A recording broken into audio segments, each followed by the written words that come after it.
merupakan salah satu profesi yang sangat terkenal di masa sekarang ini, dan yang terakhir itu adalah reporting, yaitu pelaporan keuangan. Nah, di dalam perusahaan itu juga ada prinsip-prinsip yang perlu diterapkan dalam membuat manajemen keuangan.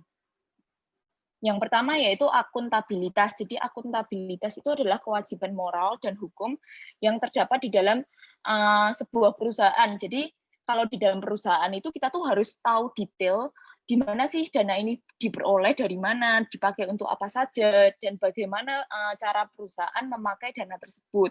Itu yang dimaksud dengan akuntabilitas. Lalu ada juga konsistensi. Konsistensi itu dimaksud dengan sistem keuangan di dalam perusahaan itu harus dilakukan secara konsisten. Jadi tidak boleh perusahaan itu mengganti sistem keuangannya tuh diganti-ganti padahal sudah berjalan. Nah, itu nggak boleh di dalam suatu perusahaan. Lalu yang ketiga itu ada kelangsungan hidup. Nah, untuk kelangsungan hidup itu manajemen keuangan tuh harus mampu merencanakan keuangan agar perusahaan itu bisa terus berjalan dan hidup. Lalu ada juga, ini slide-nya hilang ya? Oke, sebentar ya teman-teman. Sempat ke close. Apa? Ya udah aku lanjutin. Yang keempat itu ada transparansi. Jadi di sini perusahaan itu harus transparan dan terbuka terhadap keuangan perusahaan. Jadi harus jelas seperti prinsip akuntabilitas tadi. Selanjutnya ada standar akuntansi. Itu sistemnya itu dalam melakukan pembukuan itu harus mengikuti standar akuntansi yang jelas. Misalnya kita di Indonesia gitu ya, berarti kita mengikuti pembukuan dengan standar, kalau di Indonesia itu ada yang namanya IFRS gitu, jadi kita mengikuti itu. Lalu selanjutnya ada integritas. Integritas itu laporan keuangan itu harus dibuat selengkap dan seakurat mungkin, dan juga yang terakhir itu ada pengelolaan. Jadi perusahaan itu harus dapat mengelola keuangan perusahaannya dengan tepat. Jadi harus bisa menjamin dana yang dianggarkan itu dapat digunakan sesuai dengan tujuan dan rencana keuangan yang telah dibuat sebelumnya. Nah, di sini sebagai seorang pembisnis gitu ya, ada beberapa tips juga dalam melakukan manajemen keuangan. Yang pertama yaitu dengan memisahkan antara rekening pribadi dan rekening perusahaan. Lalu kita juga mengalokasikan pengeluaran untuk menggaji diri sendiri. Terus kita juga harus membuat laporan keuangan, membuat catatan proyeksi arus kas. Lalu kita juga bisa menghindari uang menginap di karyawan, karena itu cukup berbahaya kalau misalnya uang itu terlalu lama dipegang oleh karyawan. Sebagai pembisnis kita kalau misalnya memiliki produk yang fisikal gitu ya, kita juga harus melakukan cek stok barang. Dan yang terakhir itu kita harus memisahkan kasir dengan akuntansi.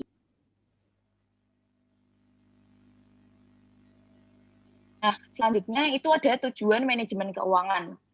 Tujuan manajemen keuangan secara umum yaitu untuk menjaga arus kas, karena ini yang sangat penting ya. Kalau misalnya keluarga itu arus kasnya udah kompleks, bayangkan jika di perusahaan yang memiliki sangat banyak cabang, pasti lebih ribet lagi itu manajemen keuangannya. Jadi tujuan utamanya itu untuk menjaga arus kas di perusahaan agar sesuai, tidak ada penipuan, dan pokoknya berjalan dengan lancar. Lalu yang kedua itu untuk memaksimalkan keuangan perusahaan, mempersiapkan struktur modal, memaksimalkan keuntungan di dalam perusahaan, meningkatkan efisiensi, mengoptimalkan kekayaan perusahaan, mengurangi resiko operasional, dan juga memastikan kelangsungan hidup perusahaan dan mengurangi biaya modal.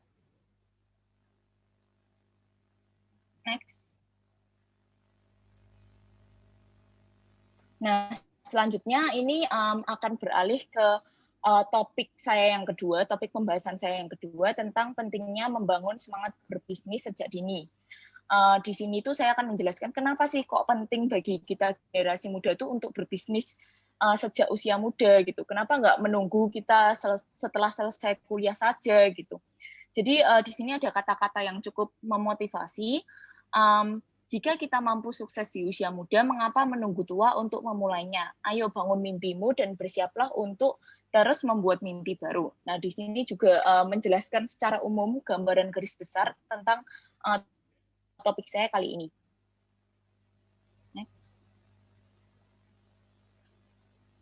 Nah ini, kita masuk ke dalam topik kenapa membangun semangat wirausaha ini penting di usia muda. Nah, yang kita tahu saat ini kan sekarang kondisinya sedang pandemi, dan juga karena pandemi ini berdasarkan data yang dicatat itu dari Kementerian Ketenagakerjaan itu banyak banget, hampir 2 juta pekerja itu dipulangkan, artinya mereka itu kehilangan pekerjaan mereka. Terus salah satu dampak dari coronavirus juga itu adanya lapangan pekerjaan yang sangat-sangat terbatas. Jadi di sini tuh peran generasi muda atau sebagai generasi muda, karena kita tuh memiliki integritas yang tinggi dan juga kemampuan dan juga ilmu yang kita dapatkan tuh lebih banyak, kita tuh diharapkan dapat membantu membangun semangat berwirausaha sejak usia muda sehingga kita tuh mampu berkontribusi kepada pembangunan negara. Nah, di sini itu ada 3 hal utama yang penting, karena generasi muda itu dianggap lebih percaya diri. Jadi, salah satu kunci kesuksesan itu adalah dengan percaya diri. Nah, generasi muda itu dianggap memiliki kepercayaan diri yang jauh lebih tinggi dibandingkan dengan kalangan usia yang lain, karena kita juga memiliki ilmu, kita mendapatkan ilmu yang banyak, jadi kita tuh lebih matang atau lebih baguslah dalam memasuki dunia bisnis, terutama di zaman sekarang ini.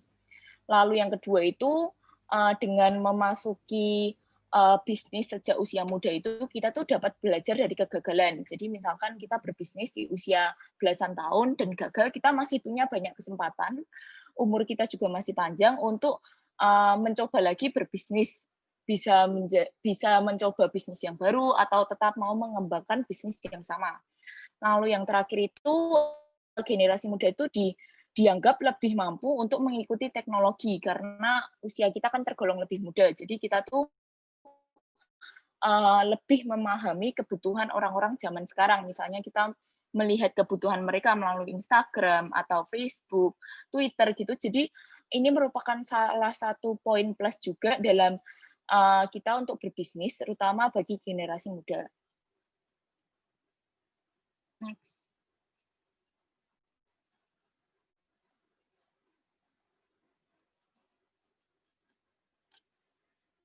Nah, selanjutnya topik ini tentang semangat berbisnis di usia muda ini tidak hanya tertuju pada remaja saja, tetapi orang tua pun itu berperan penting terhadap anaknya sebagai salah satu motivasi atau dorongan yang paling kuat dalam mempengaruhi pemikiran anak. Nah, di sini mungkin bagi ibu-ibu yang menonton juga ini perlu kita tekankan, perlu kita terapkan juga dalam cara kita tuh bagaimana sih cara yang baik untuk mendidik anak sehingga anak itu termotivasi untuk membangun semangat berwirausaha. Jadi yang pertama itu kita bisa membiasakan anak untuk berlatih mandiri. Jadi jangan membiasakan anak itu bergantung pada orang tuanya. Misalnya salah satu caranya yaitu dengan melatih anak untuk mengerjakan tugas sehari-hari, ini juga penting. Lalu misalnya untuk anak-anak yang masih kecil itu kita juga dapat melatih mereka untuk membereskan mainan mereka yang sudah selesai dimainkan dan juga mengembalikannya ke dalam box mainan. Nah, jadi tingkah laku simpel seperti ini itu dapat dijadikan salah satu cara untuk mendidik anak kita juga sehingga mereka tuh ke depannya itu lebih mandiri. Lalu yang kedua itu melatih anak untuk belajar mencapai target. Nah, di sini itu target itu juga penting untuk ditetapkan ya di dalam salah satu cara mendidik anak. Tujuannya biar anak itu semakin termotivasi dan tidak menunda-nunda sesuatu yang penting. Misalnya untuk anak-anak itu bisa ditargetkan untuk membaca buku-buku. Misalnya seminggu 3-4 buku, lalu menyuruh mereka untuk menuliskan judul buku apa saja yang akan dibaca. Nah, seperti itu juga penting dalam proses pendidikan anak. Lalu yang ketiga itu melatih anak untuk belajar mengelola keuangan. Nah, di sini yang dimaksud dengan mengelola keuangan ini bukan hal-hal yang rumit soal keuangan, enggak. Tetapi misalnya untuk anak-anak remaja yang sudah SMA atau kuliah bisa mulai mengenalkan mereka pada jenis pengelolaan keuangan dan juga investasi-investasi sederhana, misalnya yang paling sederhana itu menabung di bank gitu. Itu kan sangat sederhana, tidak butuh banyak ilmu yang rumit untuk menerapkan salah satu cara mengelola keuangan yang itu. Lalu selanjutnya kita juga bisa mengajak anak untuk bereksplorasi. Jadi mungkin banyak keluarga yang suka berlibur ke tempat-tempat baru. Nah, di situ kita dengan mengajak anak-anak kita ke tempat baru, kita tuh sebenarnya bisa menambah wawasan mereka juga. Mereka juga bisa lebih banyak mendapatkan inspirasi untuk mengembangkan ide-ide kreatif yang mereka miliki. Selanjutnya, kita juga dapat memperkenalkan bisnis kepada anak.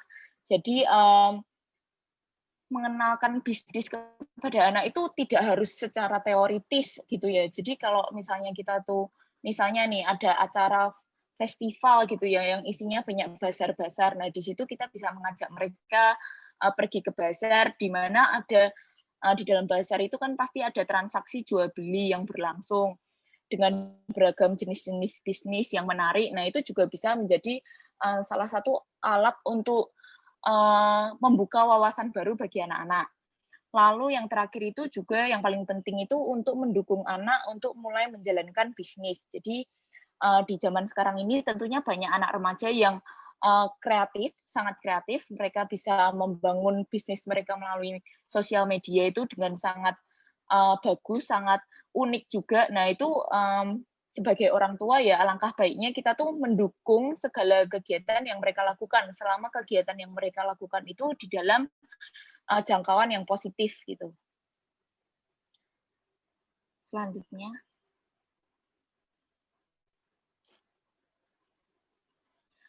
Nah, topik yang terakhir itu tentang bagaimana sih cara generasi muda itu untuk membangun semangat berbisnis, karena kebanyakan dari mereka mungkin belum tahu apa sih yang harus saya lakukan untuk bisa sukses di usia muda gitu ya. Jadi ada beberapa cara untuk membangun motivasi dalam berbisnis. Misalnya yang pertama itu kita tuh harus mempunyai goals atau tujuan yang nyata. Jadi goals itu yang dimaksud dengan goals itu adalah tujuan yang benar-benar ingin kita capai atau ingin kita raih. Jangan kita itu cuman berandai-andai gitu ya. Jadi kita tuh harus kayak goals-nya tuh harus nyata, tujuannya itu nyata gitu. Jadi kita tuh benar-benar termotivasi untuk mencapai tujuan itu. Selanjutnya kita tuh harus menjalankan hal-hal yang sehat. Misalnya kita tuh mengurangi stres atau kita tuh memperbanyak kegiatan yang positif, misalnya berolahraga, membaca buku, hal-hal yang positif seperti itu tuh bisa membantu kita untuk mengubah pola hidup kita juga. Jadi dengan kita membaca buku yang berkaitan dengan bisnis, terus kita melakukan hal-hal yang sehat, maka di situ pun motivasi atau semangat kita itu akan terbangun. Lalu yang ketiga itu dengan cara mengapresiasi diri sendiri. Nah, di sini pasti kita dalam berbisnis itu menentukan target gitu ya. Misalnya kita awal berbisnis, kita menentukan target. Aku harus mencapai keuntungan sekian gitu ya. Jika kita sudah mencapai keuntungan itu dan kita ingin mempertinggi target kita itu lagi, jangan lupa kita untuk tetap mengapresiasi diri kita sendiri. Karena gimana pun yang sudah mencapai target itu adalah diri kita sendiri. Jadi kita juga harus menghargai diri kita sendiri. Lalu selanjutnya itu kita juga diwajibkan untuk berpikir positif. Karena kadang berbisnis itu kan berhubungan erat dengan pemikiran kita, dengan perasaan kita, dan juga tindakan kita. Jadi kalau kita terus berpikir bahwa bisnis yang kita lakukan itu akan gagal, maka itu akan mempengaruhi kepercayaan diri kita juga, dan malahan karena adanya pemikiran itu, bisnis kita sendiri itu cenderung akan gagal lagi. Jadi kalau misalnya kita ingin berbisnis, kita